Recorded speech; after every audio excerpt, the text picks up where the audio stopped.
Có một lần nội kêu cháu từ dưới giỡn, lo giỡn gì chứ không biết nữa, chạy lên theo gì dạ, rồi chạy lên không dạ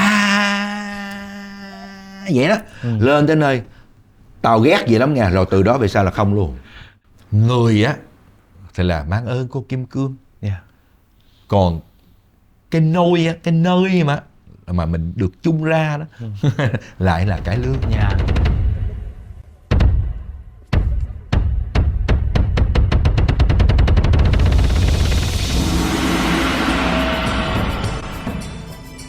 Chào mừng mọi người đến với podcast Trăm Năm Sân Khấu, một podcast được làm ra với hy vọng kéo các khán giả trẻ nói riêng và công chúng nói chung đến với các loại hình nghệ thuật của dân tộc. Và trong mùa 1 thì chúng tôi sẽ chỉ tập trung nói về loại hình nghệ thuật cải lương, một loại hình đặc sắc của văn hóa Nam Bộ. Sân khấu đòi hỏi những thiên tư và tài năng cực kỳ đặc biệt. Thế nhưng cũng không hiếm những đại gia đình có nhiều thế hệ theo nghề hát và đều đạt được tột đỉnh vinh quang. Danh giá bậc nhất phải kể đến đại bang Thanh Minh Thanh Nga, mà cái tên đã trở thành một câu cửa miệng trong dân gian. Nghệ sĩ ưu tú Hữu Châu thuộc thế hệ thứ 3 theo nghề. Ký ức trăm năm sân khấu của ông cũng gắn với ký ức của gia đình về tình yêu nghề nghiệp và sự tận hiến cho đạo hát. Và hôm nay chúng tôi vinh dự mời đến đây nghệ sĩ ưu tú Hữu Châu. Chào Bình, chào hết tất cả quý vị đang xem chương trình. Thưa chú Hữu Châu, chú thành danh ở nghệ thuật kịch nói, nhưng mà chú lại là một cái người con, một cái người cháu của Thanh Minh Thanh Nga, là một cái đại bang rất là lớn của cải lương, một cái huyền thoại cải lương. Vậy thì khi mà nhắc đến hai chữ cải lương thì trong đầu chú bật ra những nhân vật nào đầu tiên? Nếu là 3 nhân vật đầu tiên liên quan đến cải lương bật ra trong đầu chú thì đó sẽ là ai? Ông nội, bà nội và ma ba. Bà nội có nghĩa là tên thật là Nguyễn Thị Thơ, đúng không ạ? Là bà bầu Thơ, được mệnh danh là bầu của các bầu, là bởi vì rất là nhiều những cái người bầu gánh hát ngày xưa đều từng là từ đoàn Thanh Minh Thanh Nga mà ra. Vậy thì những cái ký ức nào bật lên khi mà chú nhắc đến bà nội của chú? Bà nội của Hữu Châu thưa với tất cả quý vị thì như là một nữ tướng vậy đó. Bởi vì nắm một cái đoàn hát nó không có đơn giản như là nắm một cái lớp hay là một cái... Bởi vì tâm tánh của người nghệ sĩ lúc vui lúc buồn, có là không ai giống ai hết. Như là nắm mấy cái đại đội là một cái người tướng nó phải điều hành hết tất cả. Và cái sự quyền biến của cái người bầu gánh ngày xưa rất là giỏi. Nói thiệt, bầu gánh bây giờ cũng có cái giỏi kiểu bây giờ, nhưng mà so với các vị ngày xưa không thấy bằng các vị ngày xưa. Cái danh hiệu của bà Nguyễn Thị Thơ, tức là bà nội của Hữu Châu, tại sao gọi là bầu của những ông bầu, bà bầu? Là tại vì những người đó là toàn là đang làm diễn viên của đoàn Thanh Minh, sau này là Thanh Minh Thanh Nga, rồi nghỉ đoàn mới ra ngoài lập đoàn hát. Ví dụ như là Bác Thành Được hay là má Út Bình Lan thì ra lập đoàn là Út Bình Lan Thành Được. Rồi ví dụ như bác Việt Hùng hay là bác Ngọc Nuôi cũng ra lập đoàn Việt Hùng Ngọc Nuôi. Rồi ví dụ như là bà Kim Chưởng là cũng hay hát chung với ông nội Hữu Châu là ông Năm Nghĩa, thì cũng hát trong Thanh Minh, rồi ra lập đoàn hát là đoàn cải lương Kim Chưởng. Cho nên bà nội mới là có cái là cái mỹ danh được gọi là bầu của những ông bầu, bà bầu. Mà bà nội thì một cái người không có dính dáng gì đến nghệ thuật hết, chỉ có chồng làm nghề này thôi, và đi theo chồng thì lập đoàn Thanh Minh năm 1950. Thì đến năm 1959, hình như 59 là ông nội mất, là sau đó là một mình bà nội nắm đoàn suốt bao nhiêu năm. Dạ. Như vậy thì có thể nói là cái việc bà bầu Thơ trở thành gọi là, mình tạm gọi là bà trùm của gánh hát, nó là một cái gì đó nó thiên về định mệnh. Bởi vì bà không phải là nghệ sĩ, không phải là một người không có am tường gì về nghệ thuật, nhưng mà không có sống ở trong cái môi trường nghệ thuật. Và đây là lúc chúng ta nói về ông Năm Nghĩa. thì ông Năm Nghĩa là chồng sau của bà Bầu Thơ, và ông Năm Nghĩa trước khi gặp bà Bầu Thơ thì đã là một cái người nghệ sĩ rất là nổi tiếng rồi. Và ông Năm Nghĩa có một cái công rất là lớn với nghệ thuật cải lương, đó là ông đã biến cái bài Dạ Cổ Hoài Lan là cái bài tổ của cải lương đó là lên thành nhịp 8, đúng không ạ? Dạ. Vậy thì mở cái tiền đề để sau này các vị sau này họ chuyển thành cái nhịp 32 như bây giờ. Dạ. Con nghe một cái câu chuyện như thế này, có nghĩa là ban đầu khi mà ông Năm Nghĩa gặp bà Bầu Thơ thì đã đem lòng yêu cái người phụ nữ đã có một lần đò này, đã qua một lần đò này, nhưng mà dường như là bà Bầu Thơ lúc đó không chịu, nên là như là ông Năm Nghĩa có sáng tác một cái bài hát nào đó mà bởi vì bà Bầu Thơ yêu cái bài hát đó mà sau đó là yêu luôn ông Năm Nghĩa, có đúng không hả chú? Nó là như vậy là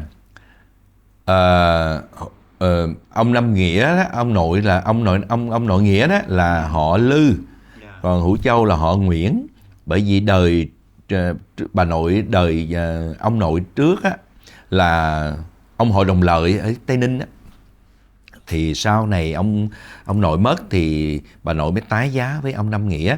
Thì lúc đó bà nội đã có ba Hữu Châu, có cô Thanh Nga, có ba Tư, có ba Năm tức là soạn giả Đào Mai Tiên á, thì mới tái giá với ông nội. Và ông nội Nghĩa thì sau này mới là từ chú Bảo Quốc là Lư Bảo Quốc á đổ xuống thêm 6 người nữa. Thì lúc mà bà nội lên đây sống, bà nội làm thợ may, bà nội may đồ, thì ông nội yêu. Ông nội sau á là bạn của bà nội. Bà nội còn một người em gái nữa là bà Năm Hay. Thì đẹp lắm, bà Năm Hay đẹp lắm. Thì ông nội đi chơi với bà Năm Hay ở trong cái nhóm, mới về nhà bà Năm Hay chơi thì gặp bà nội ngồi may đồ. Đó mới là đem lòng thương. Rồi thương mà cứ nhét tiền ở trong cái bàn máy may mình có cái hộc á, cái nhét tiền vô để cho thấy người phụ nữ mà nuôi con mà thấy thương, ông nội cảm động, ông nội thương. Nhưng mà bà nội không có thương. Nói lúc đó bà nội là nói gì nói chứ, mặc dầu chồng chết mà cũng là tư thế là một bà hội đồng mà. Đó, đâu có thương kép hát, không có. Ông nội mới không một lần ngày đó ông nội mới tấn bà nội vô trong tường, tấn hai tay về bà nội chính giữa, ông nội tấn vô. Ông nội nói thẳng là giờ tôi yêu em vậy. Bà nội gạt ra, bà nội không chịu. Đó, rồi bà Năm Hay là bà nội Năm á mới nói vô, bà nội cũng không chịu, bị cái tánh bà nội đàn ông lắm. Cái thì ông nội mới về viết một cái bài bản là Điên Đảo Vì Tình. Đó, mới phát ở trên mấy cái đài phát thanh, mấy cái đài ngày xưa. Bà nội thì hồi xưa mấy phụ nữ hồi xưa ngồi may đồ hay dặn cái lương nghe cái bài đó, cái bà nội thấm. Bà nội thấm và bà nội mới đồng ý là đến với ông Năm Nghĩa. Thành thử ra cho phép Hữu Châu nói vậy luôn, thì ai mà hỏi Hữu Châu cái điều đó thì lúc nào cũng trả lời rằng là tôi có hai ông nội. Một ông thì cho tôi cái xác, một ông cho tôi cái nghề.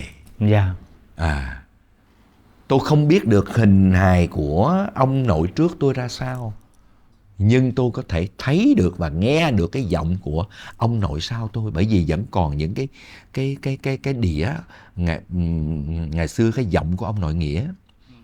Đó, cho nên là cả hai ông nội nào sau này tính giỗ là tính hai ông cùng một ngày luôn. Và hình như là con cũng nghe thêm một câu chuyện nữa là cái ngày giỗ của ông Năm Nghĩa cũng cùng là cái ngày giỗ của ông nội Lợi. Ông nội Lợi. Và cũng là ngày giỗ của bà Bầu Thơ luôn, đúng không ạ? Cái đó là tự vì cái ngày giỗ của ông nội Nghĩa đó, thì bà nội lúc đó là đã bị đột quỵ. Bà nội ở bên thì bà nội hơi ngã ngang qua vậy thôi, nhưng mà thật sự là bà nội cũng tim bà nội cũng còn tim còn đập, và bà nội chưa có gì hết, chưa gì hết, thì mới đưa vô trong nhà thương. Tính là cái ngày đó là ngày nội mất. Nhưng mà bản thân Hữu Châu là quá thương nội, cho nên Châu không tính ngày đó nội nó mất. Hữu Châu tính cái ngày 11 tháng 11. Hữu Châu nhớ luôn cả cái lời tụng của ông thầy luôn, thập nhất ngoạc, thập nhất nguyệt ấy. Là Hữu Châu lấy ngay ngày đó làm ngày giỗ của bà nội. Là một ngày là gồm có 4 cái số 1. Thập nhất ngoạc, thập Nhất Nguyệt. Dạ. Hình như ngày đó bà nội của chú không thích là bởi vì vẫn có cái định kiến về kép hát, đúng không chú? Không biết nữa mà nói chung là cái phong thái của nội sang trọng từ hồi nào giờ. Rồi ông bà cố nội là bà nội là con của chủ tiệm vàng ở dưới Tây Ninh mà. Cho nên bà nội, cái phong thái của bà nội á, ngộ lắm. Rồi bà nội có chồng lại là ông hội đồng lợi nữa. Cho nên cái tư tưởng mà của cái thời điểm đó không biết có phải hay không.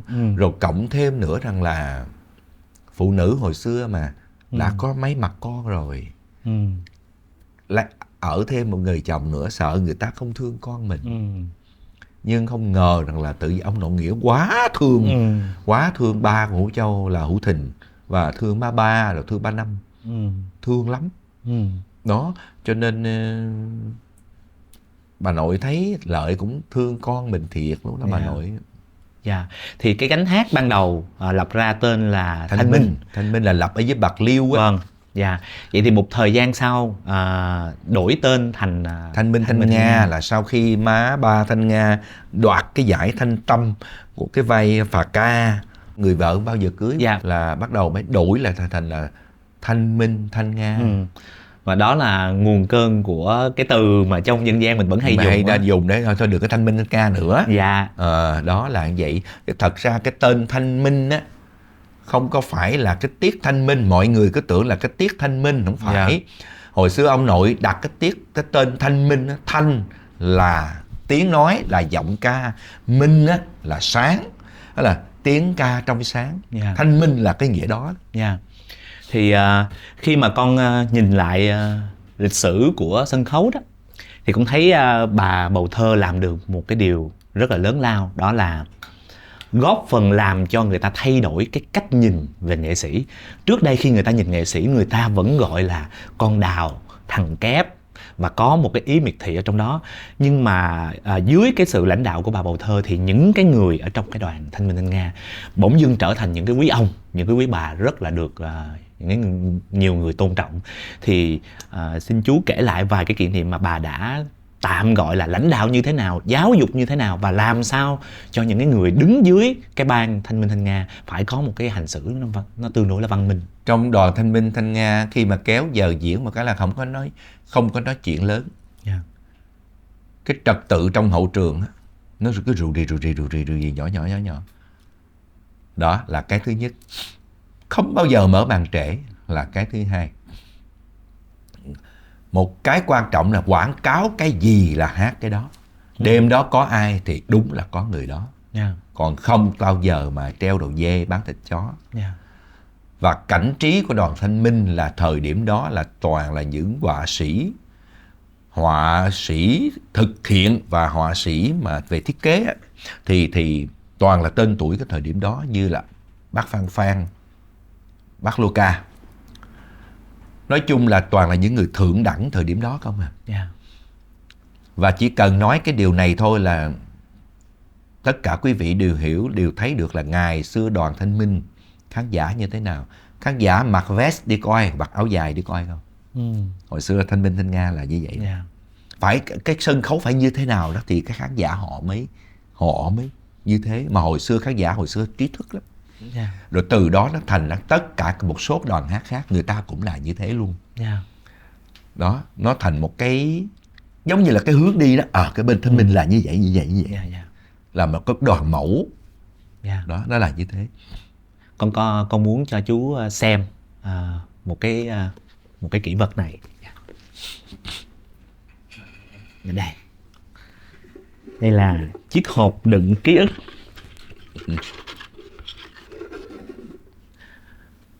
Rồi, con mời chú xem bức ảnh này. Rồi lúc chụp bức ảnh này thì chú chưa có ra đời. Chưa. Nhưng mà chú biết được bao nhiêu người trong bức ảnh này và những kỷ niệm của chú với từng người trong đây? Bà nội, chú Sáu, bà Ba Thanh Loan, bà chủ rạp, mà rạp gì thì ở đâu thì không nhớ, mà biết đây là bà chủ rạp. Ông Việt Hùng, bà Ngọc Nuôi, ba Thành Được. Dạ. Sau lưng là ba Năm, Dạ. ông Út Trà Ôn, Dạ. má Út Bạch Lan, má ba Thanh Nga, Dạ. cô Bích Sơn, ba Hữu Phước. Ở ngoài này thì không biết ai. Dạ. Vậy là chỉ không biết duy nhất một người. Chị Hương Lan. Dạ. Chị Hương Lan. Dạ. Rồi chú có những kỷ niệm gì với từng người trong bức ảnh này?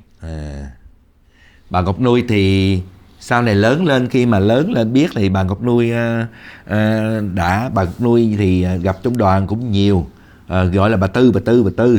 Rồi sau này Thanh Minh Thanh Nga vô tập thể này kia nọ thì một số người nghỉ hát, họ không hát nữa, thì bà Ngọc Nuôi có về trước cửa nhà. Má thì trong nhà má bán cà phê, bà Ngọc Nuôi thì có cái bát thuốc lá ở phía trước. Dạ. Lúc đó thì thời điểm đó thì các nghệ sĩ như thế.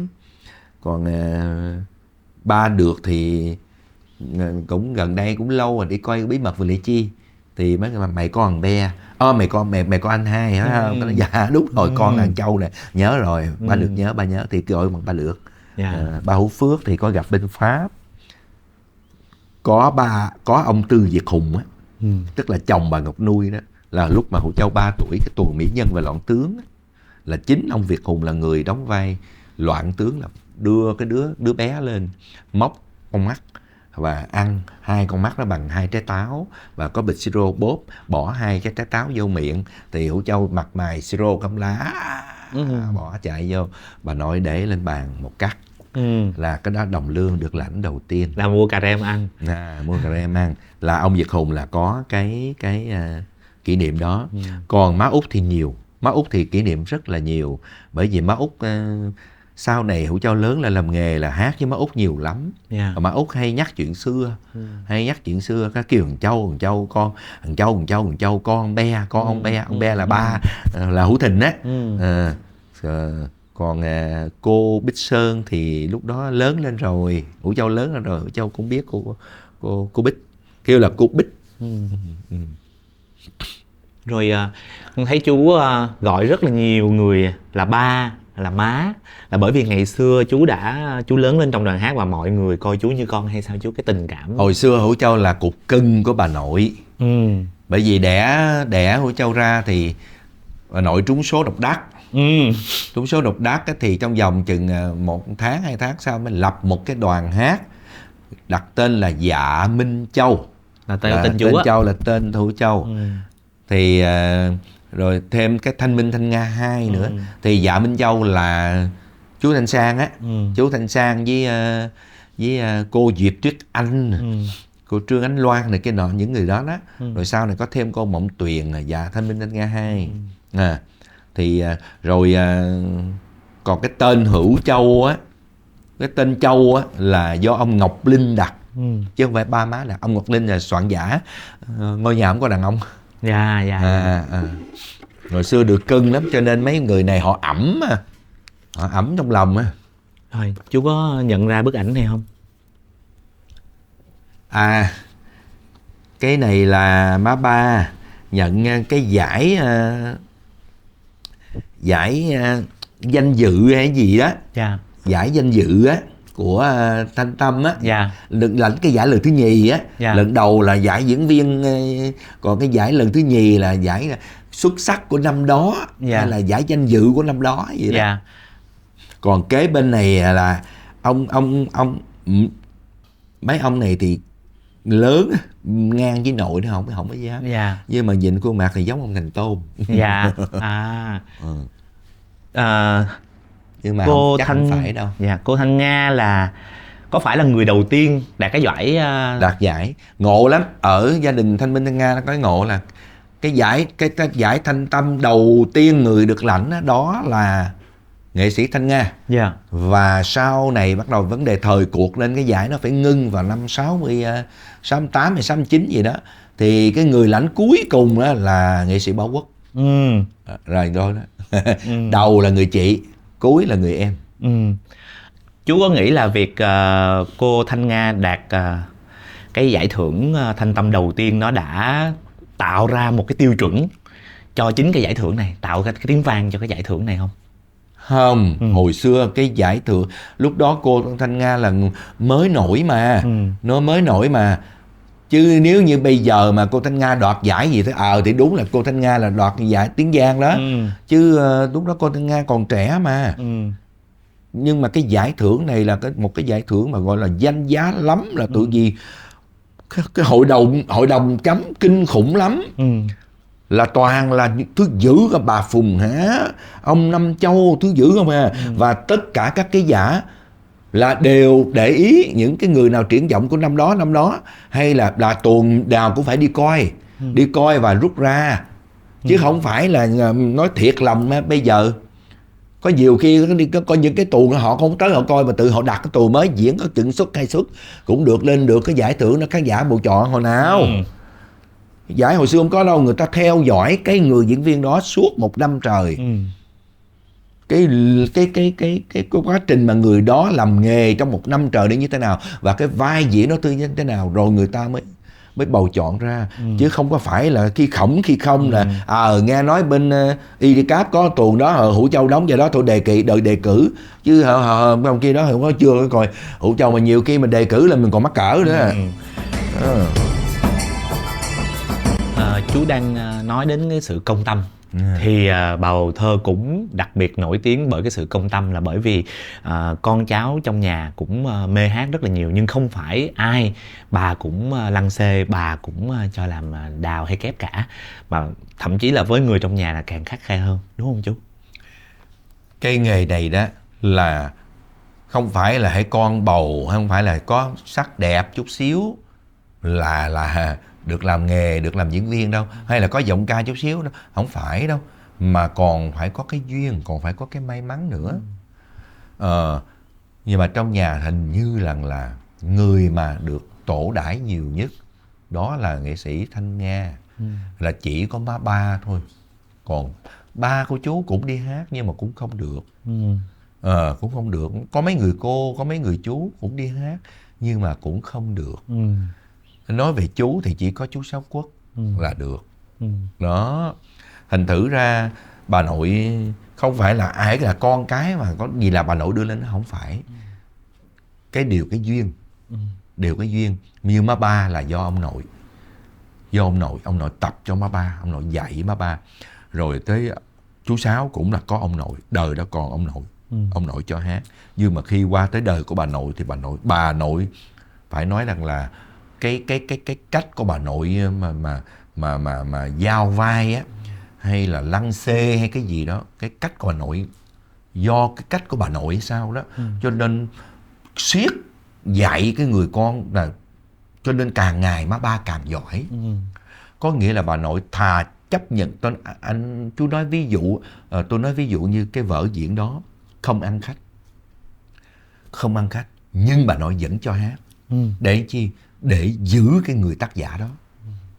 Bây giờ trong 10 tuồng thế nào cũng có số 1-2 tuồng người ta viết không được ăn, thì bà nội vẫn giữ cái đó. Để chi? Để người ta viết những cái tuồng hay, cái vai hay cho Thanh Nga đâu. Biết rằng là mời những nghệ sĩ tên tuổi lớn về thì đêm đó trả tiền cho các nghệ sĩ đó. Như cái vở Đoạn Tuyệt là nào bà Năm Sa Đéc, bà Phùng Há, bà Ba Thanh Loan, thứ dữ không, toàn những người kinh khủng không. Cái đa cái đề thời điểm đó về diễn trong cái vở Đoạn Tuyệt thì dĩ nhiên hát là bán vé là thấy có khán giả đông đó, nhưng mà nói mà bầu lời không thì không lời được, bởi vì phải trả. Nhưng bà Bầu Thơ chấp nhận để chi? Để Thanh Nga được học nghề. Để Thanh Nga được học nghề thì thấy cái kiểu đó của bà nội á, thì đủ hiểu rằng là cái suy nghĩ của bà nội trân quý cái nghề này, và làm diễn viên phải như thế nào, như thế nào. Ngay cả Thanh Nga là con gái ruột mà làm không đúng, bà nội vẫn xử như thường, xử thẳng luôn. Bà nội có một cái câu là tiên trị kỳ gia, hậu trị kỳ quốc mà. Trong gia đình phải lo trước, trị trong gia đình trước rồi mới trị ở ngoài. Chính vì vậy cho nên trong đoàn của nội đó là xếp ve hết, từ đàn ông, ngay cả những người đàn ông luôn đều xếp ve hết. Tên tuổi cỡ nào mà ngồi với nội là không có cái vụ mà ngồi nguyên một cái ghế mà vậy nói chuyện với nội đâu. Lúc nào ngồi nói chuyện với nội là cũng không, giống gần như là ngồi nửa đít á, ngửa cái mông thôi đó. Có những người như thế là bà chị Năm, hoặc là dạ mợ, chứ không có cái vụ mà không bao giờ có. Ở nội mà còn cái nội thì cứ ngồi ăn trầu. Nội cứ ngồi ăn trầu, mà mỗi lần mà để ý mà thấy cái cục thuốc xỉa của nội mà phách là biết trong đoàn có chuyện gì đó. Tới công chuyện. Nó là như vậy đó. Mà hay lắm, không tiếc muốn cho sân khấu được hiện đại thời điểm đó này kia cái nọ. Dám đó là bỏ tiền làm thiết kế đâu. Cầu thang đi lên rồi đứng ở trên lan can diễn xuống nhìn luôn, làm cầu thang của thời điểm đó đó. Chứ không có phải cái là cái gì cũng phải mới hết. Tân kỳ. Trị má Ba, trị chú Sáu, trời ơi chú Sáu sợ lắm. Coi vậy á, coi chú Sáu vậy đó, má Ba vậy đó, cục cưng ha. Nội trị hả. Nhưng mà như trong nhà là chú là được thương nhất. Được cưng bị gì cháu nội. Cháu nội mà sanh ra là ở với nội. Sanh ra là ở với nội, mà từ nhỏ tới lớn chú ở với nội. Bà nội cưng lắm. Ngủ với nội luôn. Đến đội mà sau này chú lớn, chú học lớp 9, lớp 10 rồi, vô trường sân khấu rồi. Mà chú đi về cái chú giường đó nội ngồi đó, chú leo giường nội chứ không ai leo giường nội nằm đâu. Chú phóng lên giường nội chú nằm chú ngủ nội để yên vậy đó. Mà thấy nội vậy chứ tối mà ho nha, cái đang ngủ ho cái thấy cái ngực của mình á giống như ai cởi nút tức dầu lên, mở mắt ra thấy nội cái nhắm mắt lại vậy nè. Vậy đó, không phải là sợ mà cái cách vuốt của nội á thấy thương lắm. Bà nội đúng một bà người bà luôn. Dạ, nhưng mà dường như nghe như lời chú kể thì dường như là bà bầu thơ có một cái sự ngại trong việc thể hiện tình cảm với lại con cháu ở trong nhà. Không phải là ngại, nội không có thích. Không có thích cái kiểu như mà hung hít nội này cái nọ, không có thích. Con lại hung, bà mấy đứa con cái lại hung nội không có thích. Bà nội không có thích, bà nội lúc nào cũng cười. Bà nội cười một cái là bể nhà. Con người nội sảng khoái lắm. Còn khi mà nội tính một cái gì, một cái mà nội quyết định một cái bụp mà nội quyết định cái gì là dính cái nấy. Cũng giống như ở trong xóm mà có người nào đó họ nghèo quá, họ cầm cái bàn ủi lên, họ nhờ má lên nói má ơi nó khổ quá, nó muốn nhờ má cho nó cầm cái bàn ủi. Vậy đó cũng cầm nữa. Mà thay vì cầm cái đó chừng 50.000 đi, không, đưa nó 100 đi. Rồi cũng giữ cái bàn ủi đó để gấp vậy đó. Tao nói ví dụ á, chứ bị chú không biết nói cái gì còn hỏi vậy đó. Cho nên giúp cho người ta. Có những hậu đài mà sau này Thanh Minh Thanh Nga không còn nữa. Có những hậu đài khi mà mất á, vợ người ta tới khóc với nội á, là nội cho hòm. Nội cho hòm chôn. Thì tức là trung thành với nội lắm. Cái người phụ nữ này là một người phụ nữ như lời chú kể đầy tình thương dành cho mọi người, nhưng lại rất ngại những cử chỉ thân mật. Không có nghĩa là chắc chẳng bao giờ ôm cô Thanh Nga, chẳng bao giờ có những cái biểu hiện tình cảm, nhưng trong lòng rất thương. Chỉ có ví dụ như với Hữu Châu ha, là tối ho là sức dầu. Đến đời cháu thì lại khác. Đời con thì bà nội bớt âu yếm. Nhưng mà tới đời cháu thì là có thể lợi ngồi nằm ghế bên nội được. Như mấy đứa, không phải ngoài Hữu Châu đâu, dưới nữa, đám dưới nữa, bà nội cũng nhiều khi đi nội nắm tay. Bây giờ mà Hữu Châu có cái thói quen mà băng qua đường mà cái hướng chiều mà xe đi lên là lúc nào cũng không cần biết cái người đi bên tay trái mình là lớn hay nhỏ, là có thói quen nắm người bên này đi qua bên này để cho mình chặn cái hướng xe tới. Là đó là từ nội. Tới bây giờ luôn Hữu Châu vẫn còn cái tánh đó. Nhưng mà nội sức dầu cho chú, xong chú mở mắt ra thì nội lại giả bộ như là nội đang không, nội vẫn sức dầu mà mặt nội vậy nè, nội vậy nè vậy đó. Chứ mà nội đánh cũng ghê lắm. Nội đánh cũng ghê lắm. Mà nội đánh cái nào đúng cái nấy. Nội đánh là cái nào là đúng cái nấy hà. Có một lần nội kêu cháu từ dưới giỡn, lo giỡn gì chứ không biết nữa, chạy lên theo gì dạ, rồi chạy lên không dạ vậy đó. Lên tới nơi tao ghét gì lắm nha, rồi từ đó về sau là không luôn. Nội vậy đó. Nhưng mà nội đi học hay ăn cái gì là lên xin 1 tiếng nội cho liền. Mà mấy đứa cháu là dưới Hữu Châu là không có chuyện đó. Mấy anh với chị lớn không có đâu nha, chỉ có Châu thôi. Hữu Châu thôi là chạy lên nội Noel nội cho con tiền đi chơi. Không nói không rằng leo xuống mở tủ móc tiền cho. Nhưng mà không cười, cái mặt bình thường vậy đó. Đó, mà thèm ăn cái gì là nội cho ăn.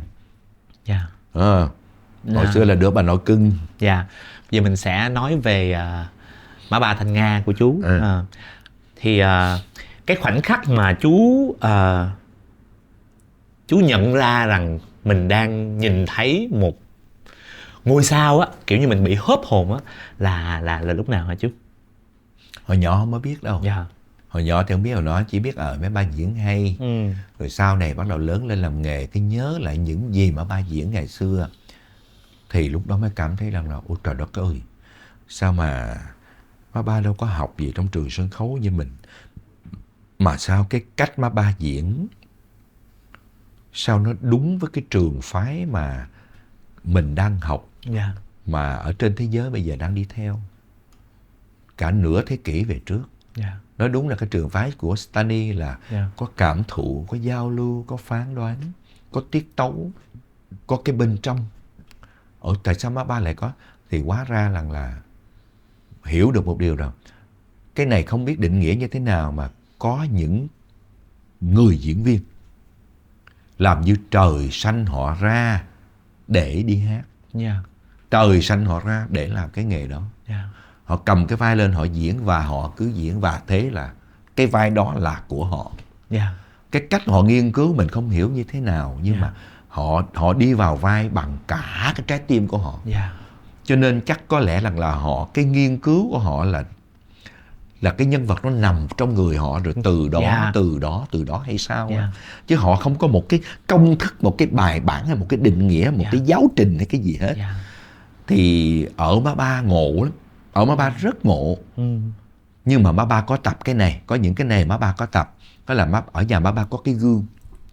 Má ba khóc làm sao mà để cho đừng có bị xấu. Đó, má ba chỉ cần cúi nhẹ xuống là ở dưới khán giả họ khóc rồi. Ở Thanh Nga có một cái hay, một cái rất hay, là Thanh Nga chỉ cần là Thang ơi, con ơi, là ở dưới người ta khóc rồi. Ở Thanh Nga là khán giả khóc trước rồi Thanh Nga mới khóc. Chứ không có vụ mà Thanh Nga khóc bù lu bù loa là để cho ở dưới khán giả khóc đâu. Không có. Thì sau này hiểu được một điều rằng là cái đó là diễn quá giỏi. Cộng thêm cái thứ hai nữa, khán giả quá thương Thanh Nga. Cho nên Thanh Nga làm cái gì người ta cũng thương hết. Nó là như vậy đó. Con nghĩ là cái thương đó nó là cái thương cho nhân vật. Tại vì chuyện nãy chú nói đến chuyện là cô Thanh Nga không cần phải khóc quá nhiều mà khán giả vẫn cảm được nỗi đau.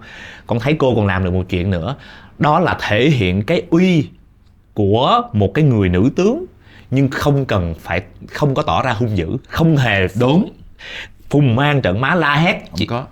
Là khán giả cũng đã cảm được rồi. Rất là phải nói rằng là cái vai Trưng Trắc á, làm tướng, một vị tướng mà rất là đầy nữ tính. Rất là đầy nữ tính luôn. Khi đứng trước Thi Sách thì đúng là một người vợ. Đứng trước Trưng Nhị thì đúng là một người chị. Nhưng mà khi mà quyết đoán một cái lệnh gì đó thì lại là một sự uy nghi. Mà đúng rằng là bà có một cái trình độ đó, cho nên bà có thể bà nắm hết nguyên cái đoàn quân đó mới đánh được Tô Định chứ. Thì ở cô Thanh Nga là thể hiện ra được cái điều đó. Cái câu mà xin chàng hiểu nỗi lòng của thiếp, miếm môi và đánh cái trống á, không có ai diễn qua đó.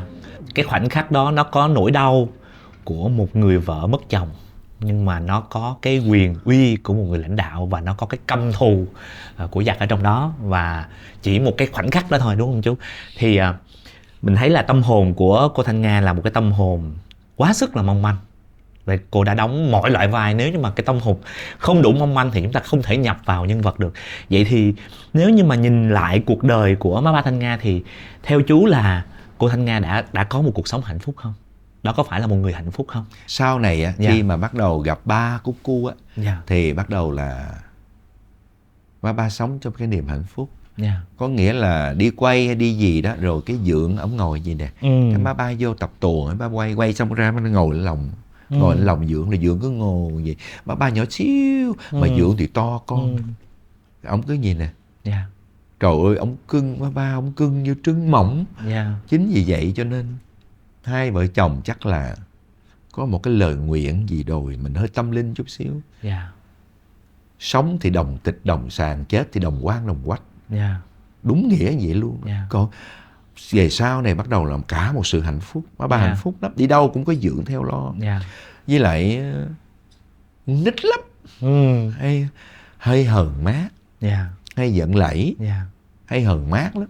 Dạ. Vậy đó. Rồi cưng con cưng cháu lắm. Noel thì hồi xưa đó, mấy cái gia đình hồi xưa bây giờ biết mấy gia đình, một số gia đình bây giờ bắt đầu mất dần mấy cái đó. Chứ hồi xưa nghe mỗi lần Noel không cần biết đạo Phật hay đạo Chúa thì đều có trưng cái Noel, thì bắt đầu sẽ có quà. Trong nhà có bao nhiêu đứa nít thì là bao nhiêu đứa nít nó có quà. Yeah. Thì mấy cô mấy chú đi mua, nhiệm vụ mấy cô mấy chú đi mua. Yeah. Ba cho tiền, hoặc là mấy cô mấy chú làm gì đó hùng tiền nhau lại để cho hết cái đám nhỏ ở nhà. Thì má ba là người đại diện, cái này là của bé Quyên nè, cái này của bé Loan nè, cái này của thằng Thanh nè, cái này của thằng Châu, của thằng Hải, của thằng Vân nè, cho hết xong xuôi. Ủa rồi cái nào của bé Nga đâu? Không có mà lẫy á, không có là giận đó. Yeah. Là một chuyện. Cái chuyện thứ hai nữa, má ba có một cái phòng búp bê đó ha. Từ cái con có bê lớn vậy nè, cho bự tới bằng bình luôn đó Bình. Vậy đó, bằng thú, bằng nhồi bông, bằng cái này cái nọ. Có nghĩa là búp bê, trời ơi ngộ lắm. Thích lắm. Rồi ngồi cái chơi cái nói chuyện, thắt bính với búp bê rồi cái nói chuyện vậy đó. Nó có ngộ lắm. Con chú có nghĩ là cô Thanh Nga 30 mấy tuổi nhưng mà vẫn có cái kiểu lẫy rất là trẻ con, là bởi vì có lẽ là vì cô đã chưa bao giờ sống cuộc đời của một đứa trẻ con thật sự, là bởi vì sống với bà nội chú, là bà nội chú đã có một cái sự giáo dục rất là nghiêm khắc. Không bà nội chỉ có công việc thôi. Chỉ có công việc thôi, với đoàn hát thôi. Chứ đối với con với cái thì bà nội chỉ có cái là bà nội không có thích kiểu mà nựng nịu, bà nội không thích cái đó thôi. Chứ có phá giỡn này kia nọ là được hết. Má ba với ba, trời ơi ba hồi xưa, má ba để đi hồi xưa mà con gái hồi xưa còn nhỏ đầu chí rồi cái Tởi với Tây Ninh á, bà nội cho tiền hai anh em đi ra ngoài ăn hủ tiếu. Rồi ba đi qua cái cầu, đi qua tới quán đó, ba ngồi ba ăn rồi kêu 2 tô ra, ba ăn rồi ba ăn luôn thần thịt cái tô của má ba còn chưa tới quán mà. Vừa đi vừa ca vừa hát cái tước chí vậy nè, kiểu vậy đó. Rồi má ba mới tới. Chứ mà tánh của từ nhỏ má ba không có, bà nội không có cái đó đâu. Không phải là má ba không có tuổi thơ, không phải.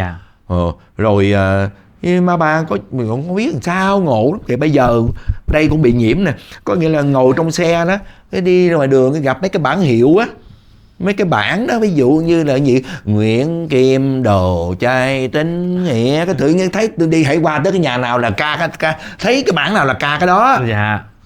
Cái vậy đó. Nhạc nó chảy trong người đúng không? Không biết nữa, ngộ lắm luôn á. Ở má ba ngộ lắm. Rồi làm mặt cực đẹp luôn, ngộ lắm kìa. Mấy cái này là mình không thể giải thích được. Không có đúng là bởi vì hồi nãy có nói rằng là giống như trời xanh là để đi hát á. Trời xanh để đi hát á, đúng nghĩa cái chữ là liễu yếu đào tơ á. Người ta dùng cái chữ tiên nữ á. Mình cảm giác giống như má ba là chắc ở trong một cái đội múa hay là tiên, trong cái ca hát gì ở trên trời á. Rồi xuống đây thời gian rồi về trời, du hí rồi về. Cái chú nghĩ về má ba chú xin phép được cho trong bởi vì cái người chú thương ấy chú. Chứ không phải là mình nói là má ba mình là vậy mình nghĩ xuống đây được một thời gian, gặp người trần rồi thôi rồi về. Nó vậy đó. Thì bây giờ khi mà chú nhìn lại tất cả những cái vở diễn của cô Thanh Nga thì cái vở nào là cái vở mà chú yêu nhất, chú muốn xem đi xem lại nhiều nhất? Nói chung vở nào của má ba cũng vậy hết trơn á. Không có, nhiều khi nói thật, nhiều khi có những lúc mình bị nản, mình bị buồn ở cái nghề này. Có chứ phải không có. Thì xem trên Trống Mỹ Linh, hoặc là xem bên cầu Dệt Lụa, hoặc là vô tình nghe một cái cuộn đĩa mà má ba ca, nghe xong cái là thôi qua hết là lại hưng phấn trở lại.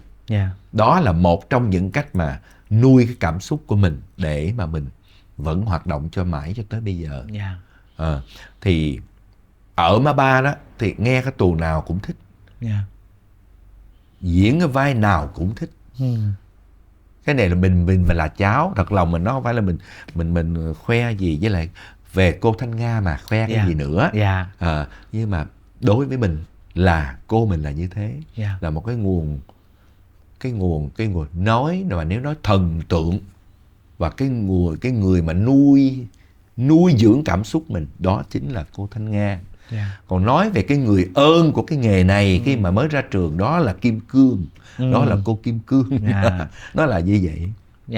Thì chú về đoàn kịch của cô Kim Cương, và cái sự nghiệp của chú đã chuyển sang hẳn ở bên kịch nói, đúng không chú ạ?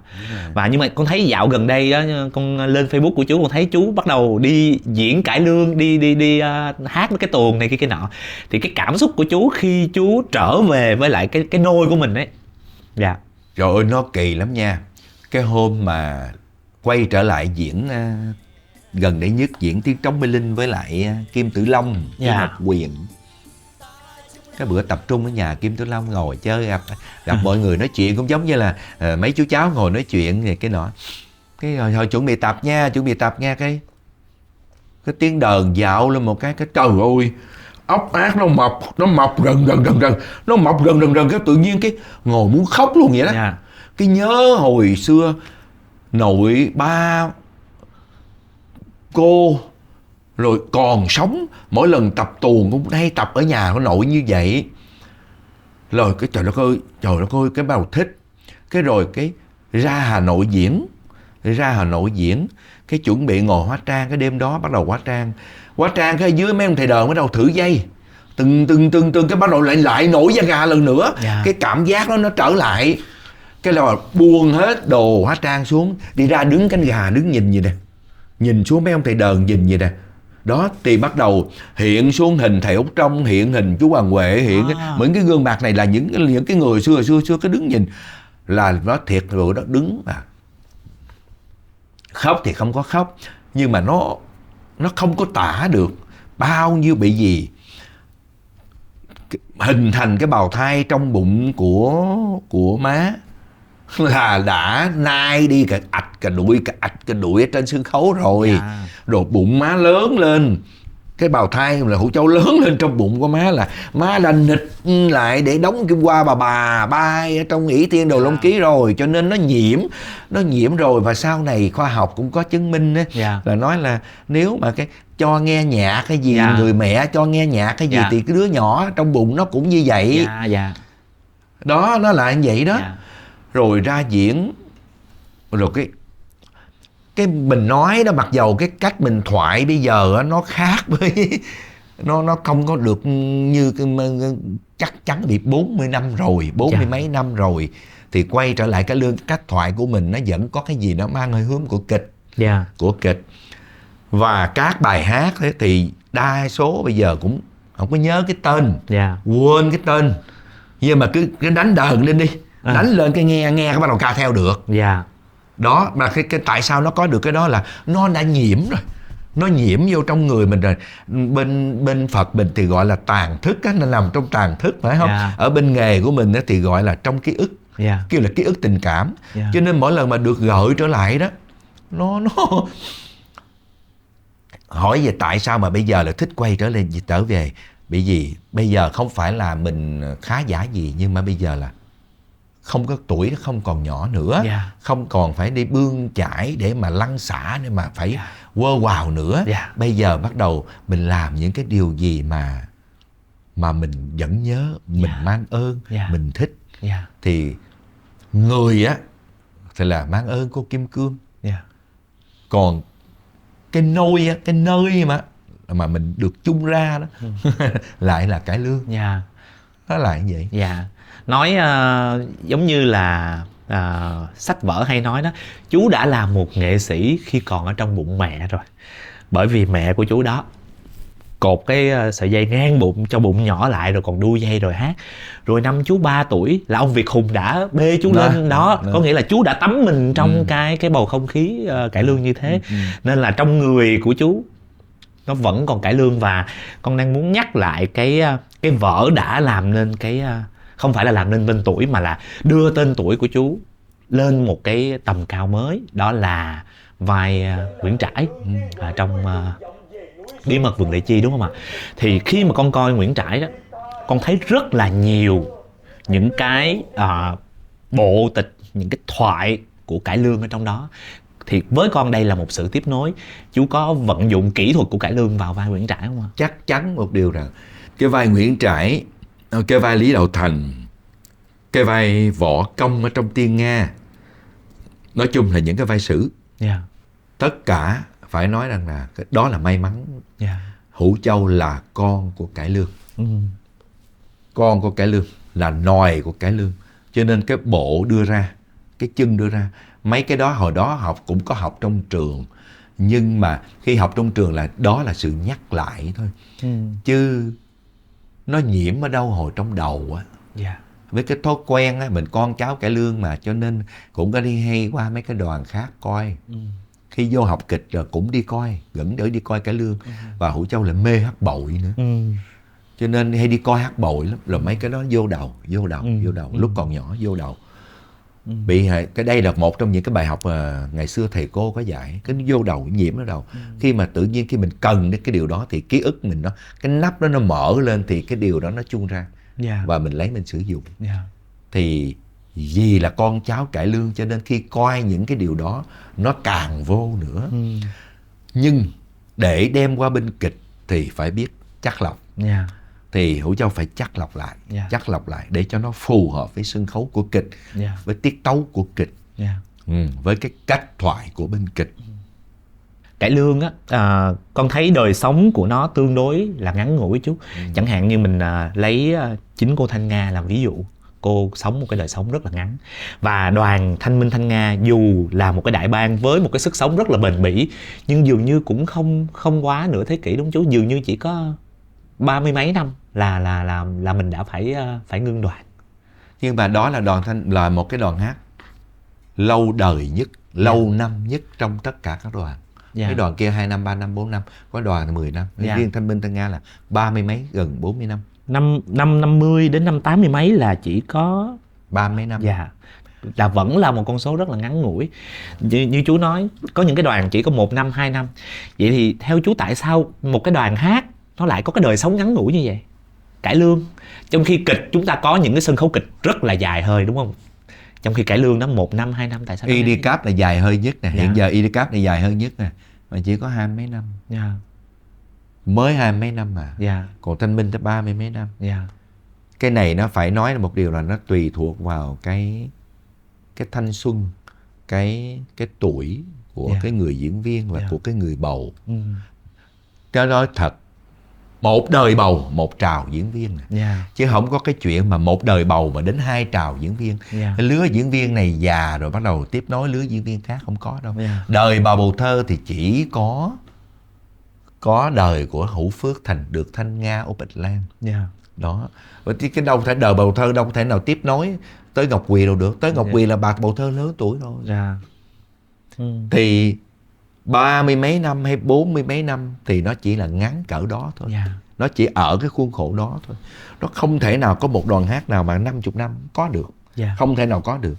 Bởi vì cái thanh xuân của người diễn viên này chỉ có 20 mấy năm mà. 20 mấy tuổi hát tới 40 mấy tuổi. 40 mấy tuổi là bắt đầu là thấy là bắt đầu rụt rịch là phải có cái lực lượng kế thừa rồi. Bây giờ chú sau một thời gian chú tỏa sáng ở sân khấu kịch nói, làm được rất là nhiều việc, thì khi chú quay về lại với lại sân khấu cải lương thì chú lại có cảm giác là được về nguồn. Vậy thì theo chú thì chúng ta phải làm những gì nữa? Chúng ta nên làm những gì để có thêm những cái cuộc về nguồn như thế? Bởi vì bây giờ như chú thấy sân khấu cải lương đang chết, và rất nhiều bạn trẻ hiện nay không biết cải lương là gì. Chưa đâu. Nói chung là vẫn có những người họ vẫn còn thương cải lương và thấy rõ rằng là vẫn có khán giả họ vẫn còn mê cải lương. Bởi vì đang diễn ở trong rạp Hồng Liên, thấy khán giả vẫn đông, này kia cái nọ. Thế chẳng qua cái này phải để mấy người lớn người ta xen vô phải giúp chứ. Người ta cũng phải giúp chứ hát cải lương là hát một suất mà nếu mà bán vé vừa phải chắc chắn là sẽ đông. Yeah. Còn bán vé mà 1-2 triệu, 2-3 triệu thì làm sao người ta coi. Yeah. Nhưng mà nếu mà không bán vé 1-2 triệu thì làm sao có lương mà trả cho nghệ sĩ. Yeah. Bán 100-200 thì nghệ sĩ người ta hát một đêm được có nhiêu mấy trăm ngàn, làm sao người ta sống. Buộc lòng người ta phải đi làm cái gì đó cả. Nó không có trách được. Cái này là muốn mỗi một cái sân khấu thì sẽ không bao giờ có cái chuyện chết. Nhưng mà những cái loại hình á, thì nó sẽ có điêu đứng, cái chuyện đó có. Còn sân khấu là nó đã có từ hồi đời Lý nào rồi, đã có rồi. Đó. Nhưng mà cái loại hình ví dụ như cải lương hay hát bội, đó, hay kịch, ví dụ như kịch cũng có thời gian cũng điêu đứng vậy. Rồi cũng sẽ trào trở lại. Như Lắm Rài cải lương đang rục rịch trở lại. Rục rịch trở lại, bà thấy rõ ràng. Nhất là mình để ý trên TikTok, mình thấy không? Bây giờ các bạn trẻ bắt đầu tải lại những cái tuồng hát ngày xưa, những nghệ sĩ ngày xưa. Thành thử ra đừng có nói rằng là chết, chưa hẳn là chết. Chẳng qua là mình chưa có gom lại với nhau mà cùng làm thôi. Cùng làm thôi. Vậy thì rất là hy vọng rằng trong thời gian tới sân khấu cải lương sẽ có những cái chuyển biến mới. Tại vì chúng ta vẫn truy nguyên nguồn gốc của cải lương thì nó là tiến bộ, nó là cải cách mà. Cái chữ cải trong cải lương nó đã là cải cách mà. Vậy thì phải chăng là đã đến lúc mà mình có những cái gì mới hơn? Tại vì như chú nói, TikTok coi lại những tuồng xưa thì rốt cuộc nó vẫn là tuồng xưa thôi. Cái sân khấu muốn sống nó phải có những tuồng mới chứ, đúng không chú? Nó phải có những cái cải cách mới. Nhiều khi đôi khi chúng ta phải đưa thêm những cái chất liệu của ngày hôm nay vào cải lương. Như mấy bữa nay nó coi một cái liên quan sân khấu cải lương gì ở dưới Long An á, thì có thấy báo chí đăng, chỉ coi hình thôi chứ không có tôi thấy là toàn là hát sử Việt Nam mình, tuồng của Việt Nam mình, sử ví dụ như về Trần Thủ Độ hay là về những cái mà về cảnh trí, về phục trang, về cái cách của diễn viên, cái tạo hình, ôi sao sang quá, đẹp quá. Thế thì tại vì không có những cái mà gọi là hỗ trợ đó, cho nên người ta cứ phải hát những cái tuồng Tàu hoài, có bao nhiêu nó hát hoài, rồi thét khán giả họ quen. Chứ không phải là cải lương mình không có cái vốn, không có cái nguồn tuồng đó. Cũng phải, ví dụ như bên rạp nhà hát Trần Hữu Trang hiện giờ thì có cái nhóm của anh Hoàng Sông Việt đó, thấy cũng đang diễn những cái vở chuyện tình khâu vai gì hồi sự cách đây cũng hồi năm ngoái, và năm nay đang làm cái gì đó, cũng một cái dàn diễn viên trẻ mà đưa hình lên rất là đẹp, mà nghe nói hát cũng khán giả họ cũng coi, họ thích lắm. Họ coi họ thích lắm.